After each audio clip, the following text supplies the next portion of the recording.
ओम Shanti. Good morning.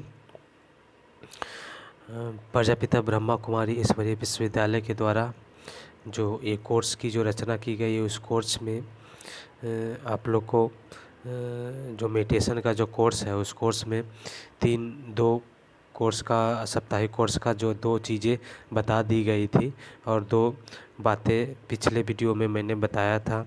एक आत्मा के बारे में, दूसरा परमात्मा के बारे में।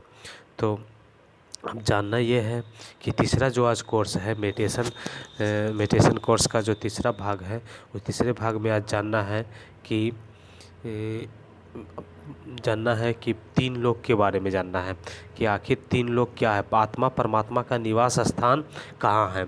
तो आत्मा के बारे में पहले अपने परिचय को जाना, अच्छी तरह से जाना, और कि हम लोग आत्मा हैं और हम लोग इस सृष्टि रंग पर आते हैं। हमारे भृकुटी के बीच मेरा जो है निवास स्थान है और हम लोग इस सृष्टि रंगमंच पर आते हैं पाठ बजाने के लिए। और हम लोग का जो पिता हैं, जो परमात्मा हैं, निराकार हैं। इसने ये आत्मा और परमात्मा के बारे में आपने पिछले दो वीडियो में अच्छी तरह से जाना। तो अब हमें ये जानना है इस वीडियो के अंतर्गत में कि तीन लोक के बारे में, अर्थात आत्मा और परमात्मा का निवास स्थान कहाँ है, आत्मा कहाँ रहती है और परमात्मा कहाँ रहते हैं।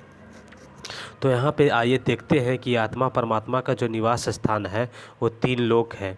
वो जिसे कहा जाता है इनकॉर्पोरियल वर्ल्ड, जहाँ पे जिसको शांति धाम भी कहते हैं और मुक्ति धाम भी कहते हैं, निर्वाण धाम भी कहते हैं। यहाँ पर देखिए ज्योति बिंदु के रूप में परमात्मा जो है यहाँ पे विराजमान है।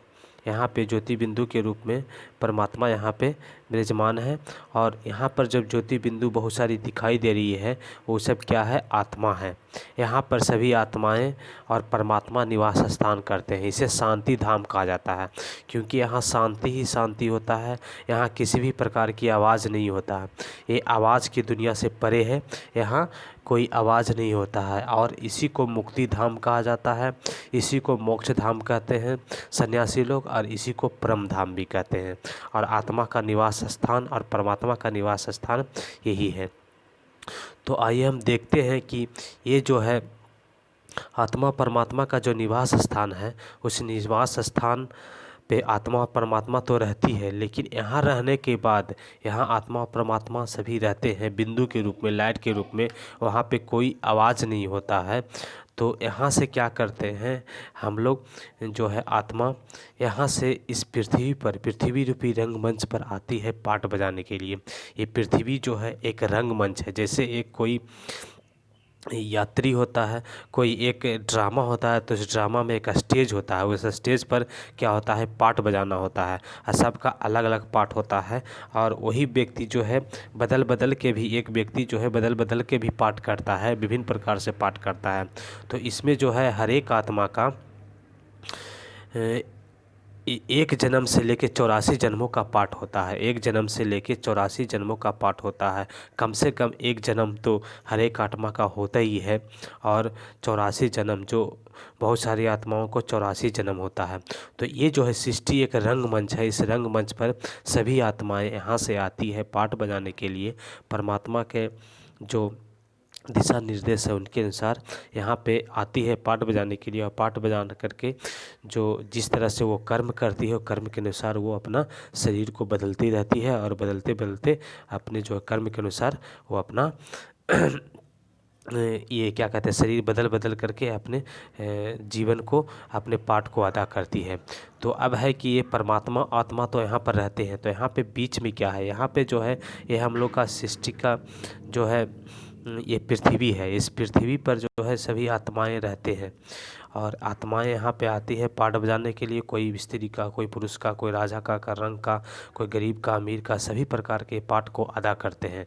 तो इसके बाद या तो आत्मा जो है पाठ अदा करने के बाद परम धाम में जाती है, या तो फिर दूसरे जन्म लेती है। दो ही काम होता है आत्मा का, या तो वो दूसरे जन्म में लेगी, दूसरा शरीर धारण करेगी, या तो फिर ऊपर जाएगी अगर दूसरा शरीर धारण नहीं करना होगा तो। और दूसरा शरीर नहीं धारण करना होता है तो उसे ही मोक्ष कहते हैं। उसे भी सन्यासी लोग मोक्ष प्राप्ति कहते हैं कि मोक्ष प्राप्त हो गया, जन्म मरण से न्यारा हो गया। लेकिन जन्म मरण से न्यारा कोई होता नहीं है। कुछ दिन के लिए, कुछ समय के लिए वो परम धाम में जा कर के स्थित रहती है। तो यहाँ पर देखना है कि तीन देवताएं हैं, ब्रह्मा विष्णु शंकर। तो परमात्मा जो है क्या करते हैं, सृष्टि को चलाने के लिए तीन देवताओं की रचना करते हैं। वो तीन देवता हैं ब्रह्मा विष्णु शंकर। ये ब्रह्मा विष्णु शंकर पुरियाँ हैं, जो यहाँ पे सूर्य चांद तारों से ऊपर एक पुरियाँ हैं, जिसे सूक्ष्म लोक कहते हैं या सूक्ष्म वतन कहते हैं। वहाँ पे ब्रह्मा विष्णु शंकर रहते हैं लाइट के शरीर के रूप में, और वहाँ से जो है अपने कार्यों का वो निष्पादन करते रहते हैं, कार्यों का निपटारा करते रहते हैं। उनका जो काम होता है स्थापना का, ब्रह्मा का काम स्थापना का, विष्णु का काम पालना का, और शंकर का काम विनाश का। तो ये जो है परमात्मा के द्वारा तीन देवताओं की रचना की जाती है इस सृष्टि को चलाने के लिए, और वो जो है तीन देवताओं की रचना करके इस सृष्टि का संचालन करते हैं। तो आइए हम देखते हैं तीन देवताओं के बारे में, ब्रह्मा विष्णु शंकर के बारे में विस्तार रूप से जानते हैं कि ब्रह्मा विष्णु शंकर आखिर काम किस तरीके से करते हैं। तो ब्रह्मा विष्णु शंकर के बारे में विस्तार रूप से जानते हैं। यहाँ पर दिखाया गया है कि ब्रह्मा विष्णु शंकर जो है तीन देवता हैं, जिनकी रचना परमात्मा के द्वारा, परमात्मा शिव के द्वारा, ज्योति बिंदु परमात्मा के द्वारा किया जाता है। और वो इस सृष्टि को चलाने के लिए तीन देवताओं की रचना करते हैं, क्योंकि ये तो आत्मा ज्योति बिंदु के रूप में रहते हैं। तो उन्हें जो है एक संचालन करने के लिए तीन देवताओं का रचना करना पड़ता है। वो भी सूक्ष्म, उनके लिए एक स्पेशल स्थान देते हैं, सूक्ष्म वतन, वहाँ पे रहते हैं वो लोग लाइट के शरीर के रूप में, और वहाँ से जो है पूरे शरीर का, पूरे सृष्टि का संचालन करते हैं। तो यहाँ पर देखते हैं कि यहाँ पे दिखाया गया है ब्रह्मा विष्णु और शंकर। तो यहाँ पे तो विष्णु शंकर को तो पहचान ही रहे हैं आप। ब्रह्मा के रूप में कोई आपको लग रहा हो कि कोई देहधारी मनुष्य को यहाँ पे बैठा दिया गया है, तो ये ब्रह्मा जो है, ये ब्रह्मा की आत्मा का अंतिम जन्म का रूप दिखाया गया है। जो ब्रह्मा जो है 84 जन्म लेते हैं। ब्रह्मा को भी इस सृष्टि पे जन्म लेना होता है, विष्णु को भी लेना होता है, और शंकर को भी आवश्यकता पड़ने पर लेना होता है इस सृष्टि पर पे। तो इस जो जन्म जो लेते हैं, तो उसको, उनका जो अंतिम जन्म जो होता है 84वां जन्म, उस 84वां जन्म का ये शरीर है, और इसके बारे में विस्तार रूप से आप जानेंगे आगे। तो वैसे देखते ब्रह्मा को हम लोग दिखाते हैं, भक्ति मार्ग में दिखाते हैं कि ब्रह्मा का चार मुख है, जो कि चारों दिशा में दिखाई देता है उन्हें।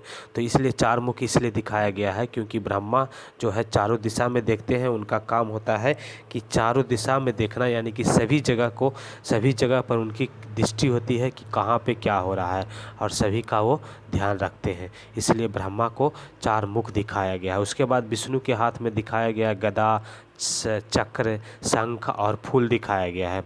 तो गदा जो है ये विष्णु का काम होता है पालना करना, यानी कि मनुष्य के जीवन में किस तरह से जीवन जीना चाहिए, उसके लिए यहाँ पे दिखाया गया है कि मनुष्य का जीवन में जो है एक कमल का फूल के समान होना चाहिए। कमल का फूल इसलिए दिखाया गया है कि मनुष्य का जो जीवन होना चाहिए वो कमल का फूल के समान होना चाहिए। और कमल का फूल जो है वो क्या कहता है, कीचड़ में होता है, लेकिन कीचड़ से न्यारा और प्यारा होता है। यानी कि हम लोग गृहस्थ व्यवहार में रहते हुए, जीवन जीते हुए, हम लोग जो है दुख, समस्या, तकलीफ आएगी मनुष्य के जीवन में, बहुत सारी समस्या आएगी, बहुत सारी दुख आएगी, बहुत सारी तकलीफ आएगी, और बहुत सारी ये सब को निपटारा करते हुए, उसको ध्यान में रखते हुए हमें क्या करना है, उसका जीवन को अच्छी तरह से जीना है, जिसको बोलते हैं राजयोग पर आधारित जीवन। ये क्या कहते हैं, राज ऋषि वाला जीवन जीना है। तो इस तरह से जीवन जीने के लिए जो ये दिखाया गया है कमल का फूल, वो जो है यहाँ पे दिखाया गया है। उसके बाद फिर शंख दिखाया गया है कि शंख का मतलब है कि मनुष्य को अपने जीवन में हमेशा मीठी वाणी बोलनी चाहिए। शंख जो है मीठी बोली बोलने का प्रतीक दिखाया गया है कि हमेशा जो है मनुष्य के जीवन में मीठी बोली बोलना चाहिए, और मीठी बोली बोलना ही जीवन के परम रहस्य है। और मीठी ऐसे शंख को दिखाया गया है कि शंख जब बजाते हैं तो कहा जाता है कि शंख बाजे बलाए भागे, यानी कि शंख बजाने से कहा जाता है कि सुख शांति की प्राप्ति होती है। और ऐसा भी कहा जाता है कि शंख बजाने से युद्ध की शुरुआत भी होती है और युद्ध की समाप्ति भी होती है। यानी कि हम मनुष्य के जीवन में ये बोली का प्रतीक है। अगर हम कोई भी व्यक्ति अच्छे बोली बोलेंगे तो बड़ा से बड़ा युद्ध जो है समाप्त हो सकता है। अगर हम बुरा बोलेंगे तो कोई भी युद्ध नहीं होगा, किसी से लड़ाई नहीं होगा और शांतिपूर्ण जीवन जिएंगे। तो ये इसी के रूप प्रतीक के रूप में यहाँ पे शंख दिखाया गया है। और उसके बाद फिर चक्र दिखाया गया है कि हाथ में, कि विष्णु के हाथ में चक्र है। तो चक्र किसका प्रतीक है? चक्र दिखाया गया है कि चक्र जो है हमें सुदर्शन चक्र का दिखाता है कि मनुष्य का जीवन जो है 84 जन्मों में चक्र का एक चक्र है। और मनुष्य का जीवन जो है, आत्मा का जीवन जो है एक चक्र की तरह घूमता रहता है। वो कभी राजा तो कभी रंक तो कभी गरीब अमीर तो कभी स्त्री पुरुष, हर तरह से जीवन जीता है। तो उस तरह का जो जीवन जीने के कारण उसे ये कभी अभिमान नहीं होना चाहिए कि, और न कभी दुख होना चाहिए कि मेरा जो ये जीवन जो है व्यर्थ है। जो जीवन मिला है, जैसा मिला है उसमें संतुष्ट होकर के हम अपने कार्यों को अच्छी तरह से, अपने जिम्मेदारी को करें, इसी में मनुष्य की भलाई होती है। तो ये चक्र जो है इसी का प्रतीक के रूप में दिखाई देता है। फिर यहाँ पे दिखाया जाता है गदा। तो गदा जो है एक मनुष्य के जीवन का एक प्रतीक है कि मनुष्य के जीवन में बहुत सारी विघ्न आती है, समस्या आती है। उस समस्या का सामना करने के लिए गदा का प्रतीक दिखाया गया है कि हम, जैसे कि गदा क्या होता है ना, कि हम अपने ऊपर आने वाले जो समस्या को, अपने ऊपर आने वाले जो चोट है उसको रोकता भी है और उसको मारने का भी काम करता है। यानी कि हमारे जीवन में भी दुख, समस्या, तकलीफ जो भी आती है तो उसे रोकने का जो काम होता है वो गदा के द्वारा होता है। तो इस तरह से विष्णु के हाथ में ये 4 प्रतीक दिखाया गया है ताकि मनुष्य जो है इसको देख करके अपने जीवन को अच्छी तरह से प्रतिपालन कर सके। अब शंकर को देखते हैं कि शंकर के का काम होता है विनाश करना। तो उनके माथे पे चंद्र दिखाया गया है कि चंद्रमा मतलब वो शांति का प्रतीक है। उनके जो है माथा जो है में गंगा भी दिखाया गया है, चंद्रमा भी दिखाया गया है। तो गंगा मतलब है कि वो जो है ठंड ये पानी का प्रतीक के रूप में दिखाया गया है कि मनुष्य का जो जीवन जो होता है वो मस्तक जो होता है पवित्र होता है, वहाँ पे आत्माएं का निवास करती है और वो गंगा के समान पवित्र होती है। और चंद्रमा इसलिए दिखाया गया है कि वो शीतल होना चाहिए, उसे शीतल बना के रखना चाहिए, इसी के रूप में वो दिखाया गया। और गले में सांप दिखाया गया इसलिए कि वो जो है विघ्न, कितनी भी विघ्न हो, समस्या हो, उसे गले से लगा करके रखें और उसे जो है घबराए नहीं।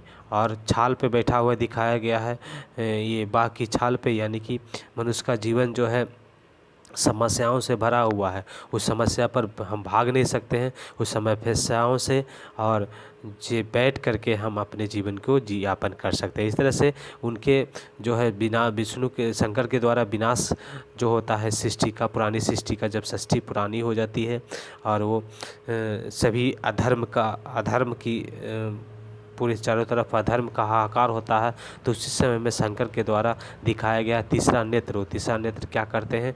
खोलते हैं, खोल करके इस सृष्टि का विनाश करने का काम, प्राकृतिक आपदाओं को बस करना और उसे करना, ये जो है शंकर का काम होता है। उसके बाद फिर आगे देखते हैं कि एक है शंकर। आज तक हम लोग समझते आए हैं कि शिव और शंकर में एक ही है, लेकिन अब समझना है कि शिव और शंकर में अंतर है।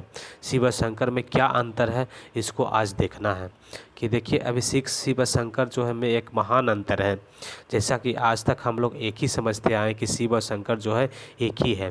तो शिव का अर्थ होता है कल्याणकारी, शाब्दिक अर्थ में ले तो शिव का अर्थ होता है कल्याणकारी और शंकर का अर्थ होता है संहारकारी।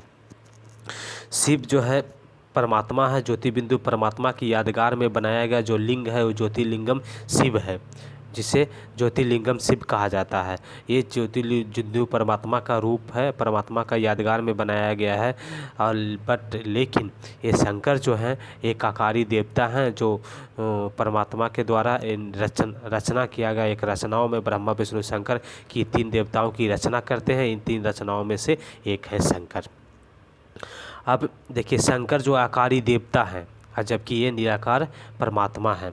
पर ये इस तरह से कहा जाए तो शंकर जो है बच्चा है तो शिव जो है बाप है। और इस तरह से दिखाया गया है कि शंकर का जो है लाइट का शरीर होता है और जबकि इनका जो रूप होता है बिंदु रूप होता है। तो इस तरह से देखते हैं कि रचना है, ये रचना है, ये शिव जो है रचना है और जबकि ये शंकर जो है रचना है और शिव जो है रचयिता है, यानी कि रचने वाले हैं, ये निर्माण करने वाले हैं और ये जो है उनकी रचना है। तो इस तरह से देखते हैं कि शिव और शंकर में काफ़ी अंतर है। ऐसे भी ध्यान से देखें तो ये किसी ध्यान में बैठे हुए रहते हैं, हमेशा दिखाया जाता है कि वो किसी की ध्यान में हमेशा बैठे हुए रहते हैं, यानी कि वो इनके ऊपर में कोई और है, यानी कि ये है ध्यान लगाने का मतलब है कि इनसे ऊपर कोई है, इसीलिए उनका वो ध्यान लगाते हैं। तो ये जो है वास्तविक में ये शिव परमात्मा का ध्यान में हमेशा मग्न रहते हैं और उन्हीं की ध्यान लगाते हैं, और ये ध्यान में हमेशा मग्न रहते हैं ये। तो इस तरह से देखते हैं कि आज तक हम लोग शिव और शंकर को एक ही समझते आए हैं, लेकिन शिव शंकर में महान अंतर है, और इस अंतर को समझना है और इसे ध्यान में रख कर के मानना है कि जो शिव जो है परमात्मा जो है हमें ये है जिनकी पूजा सारी दुनिया करती है। और इसी को एक दिखाया गया है कि परमात्मा का जब अवतरण होता है पृथ्वी पर, तो उसी को शिवरात्रि के रूप में मनाया जाता है। जब परमात्मा का अवतरण पृथ्वी पर होता है तो उसको क्या करते हैं, शिवरात्रि के रूप में मनाते हैं। तो यहाँ पे दिखाया गया है कि परमात्मा जब इस पृथ्वी पर आते हैं तो शिवरात्रि के रूप में, उनको अवतरण के रूप में शिवरात्रि मनाते हैं, जबकि दुनिया में लोग उसे कह दिए कि शिव शंकर और पार्वती का शादी होता है, जबकि ये सही नहीं है। यहाँ पे बताया जा रहा है कि शिव का जब पृथ्वी पर अवतरण होता है तो उन्हीं को यादगार के रूप में शिवरात्रि मनाते हैं। क्योंकि रात्रि इसलिए कहते हैं क्योंकि जब पूरे दुनिया में घोर अंधकार हो जाता है, सब अधर्म की चारों ओर बोलबाला हो जाता है, और चारों ओर जो है सभी लोग एक दूसरे को जान लेने को आतुर होते हैं, और सब लोग एक दूसरे से लड़ने के लिए, ज़मीन के लिए और अपनी हिस्सा के लिए लड़ने के लिए तैयार रहते हैं। उस समय में शिव की परमात्मा का अवतरण होता है और उन्हीं को यादगार में शिवरात्रि मनाया जाता है। जब यहाँ पे दिखाया है कि शिव जब परमात्मा इस पृथ्वी पर आते हैं तो बहुत सारे जो विकार होते हैं मनुष्य के अंदर में, 5 विकार, स्त्रियां में 5 विकार, पुरुष में काम, क्रोध, लोभ, मोह, अहंकार, ये इसकी जो है समाप्ति होती है, और ये जो है पृथ्वी से ये भागना शुरू होता है। और पृथ्वी के जो मनुष्य में जो व्याप्त होती है ये कामनाएं, काम, क्रोध, लोभ, मोह, अहंकार, ये 5 विकार की समाप्ति होना शुरू होता है। जब ये 5 विकार की समाप्ति दुनिया में ये होता है, सभी आत्माओं में होना शुरू होता है, तब ये आत्माएं जो है पवित्र बनती है, और परमात्मा इस पृथ्वी पर आकर के क्या करते हैं, सभी को सुख, शांति और पवित्रता प्रदान करते हैं, और सभी को ज्ञान, शक्ति और प्रेम प्रदान करते हैं और आनंद प्राप्त करते हैं। जो यानी परमात्मा की जो शक्तियां हैं, वो परमात्मा अपनी शक्तियों को लोगों को देने के लिए मेडिटेशन के माध्यम से लोगों को देने का, प्रदान करने का काम करते हैं। और ये काम जो है परमात्मा के द्वारा हमारे ईश्वरीय विश्वविद्यालय प्रजापिता ब्रह्मा कुमारी ईश्वरीय विश्वविद्यालय के द्वारा किया जा रहा है, ताकि लोग अच्छे से ज़िंदगी जिए और अच्छी ज़िंदगी जी करके एक अच्छा राजयोग जिंदगी जिए, और घर में रहते हुए, गृहस्थ व्यवहार में रहते हुए एक अच्छा सा ज़िंदगी जिए, और ज़िंदगी जी करके अपने आप को एक अच्छा व्यक्ति के रूप में प्रसिद्ध करे, और अपनी आत्मा जो है अपने पुण्य कर्मों की खाता को ग्रहण करे, पुण्य कर्मों की खाता को प्राप्त करे, ताकि अगले जन्म में उसे तो ये दुख नहीं भोगना पड़े, आगे ये सोचना नहीं पड़े कि हमने जो है पिछले जन्म में, इस जन्म में कुछ किया नहीं गलत, और इस तरह से जो है अपने अगले जन्म के लिए अपनी खाता को अच्छा से अच्छा कर पाए। तो इस तरह से हम देखते हैं कि हम ये जो कोर्स है ब्रह्मा कुमारी के द्वारा जो साप्ताहिक कोर्स बनाया गया है मेडिटेशन के लिए, तो मेडिटेशन करने के लिए क्या होता है कि कुछ चीज़ों को जानकारी होना ज़रूरी है। जब तक हमें जानकारी नहीं होगा कि मेडिटेशन क्या है, कैसे करना है, क्या और क्यों करना है, और किसको ध्यान लगाना है, और हम क्या हैं, जब तक इस चीज़ की जानकारी नहीं होगा तब तक हम मेडिटेशन को नहीं कर पाएंगे। तो मेडिटेशन को करने के लिए क्या होता है कि ये सब जानकारी ज़रूरी था, कि आत्मा के बारे में जानना, अपने आप के बारे में जानना, परमात्मा के बारे में जानना, परमात्मा के निवास स्थान के बारे में जानना, 3 देवताएं, 3 मूर्ति के बारे में, ब्रह्मा विष्णु शंकर के बारे में जानना, और शिव शंकर के बारे में अंतर को जानना। तो ये सारी चीज़ें जानने के बाद जो चौथा जो कोर्स होगा उसमें सृष्टि चक्र के बारे में बताएं, कि सृष्टि में जो है किस तरह से लोग आते हैं, तो किस तरह से पाठ बजाते हैं, और किस तरह से सतयुग, त्रेता युग, द्वापर और कलयुग होता है, और किस तरह से लोग जो है अपनी गुणों और कलाओं को कम करते जाते हैं, अपनी स्थिति को पवित्रता से अपवित्रता की ओर लेते जाते हैं, और जन्म मरण का जो चक्कर है उसके बारे में बताएंगे। तो अभी मेडिटेशन को सीखने के लिए आप लोग जो है इस कोर्स को अच्छी तरह से सीखने के लिए, लर्न मेडिटेशन को सीखने के लिए मेरा जो ये चैनल है ब्रह्मा कुमारी इसके आधार पर जो हम मेडिटेशन के कोर्स का जो बता रहे हैं उस चैनल के माध्यम से, अमरदीप ज्ञान सागर सेंटर के माध्यम से आप जो है इस मेडिटेशन के कोर्स को अच्छी तरह से समझ सकते हैं और पढ़ सकते हैं। 2 वीडियो जो आपने आत्मा परमात्मा के बारे में अगर नहीं सुना है तो आप जा कर के मेरे प्लेलिस्ट में ब्रह्मा कुमारी का जो कोर्स वाला जो वीडियो होगा उसको देख सकते हैं और उसके बाद फिर इसको देखेंगे तो अब अच्छी तरह से समझ होगा। तो चाहिए फिर चलते हैं, फिर मिलते हैं नेक्स्ट वीडियो के साथ में। चौथा जो वीडियो होगा, चौथा जो कोर्स होगा उसके साथ में मिलेंगे। इसी के साथ में थैंक्स, धन्यवाद, ओम।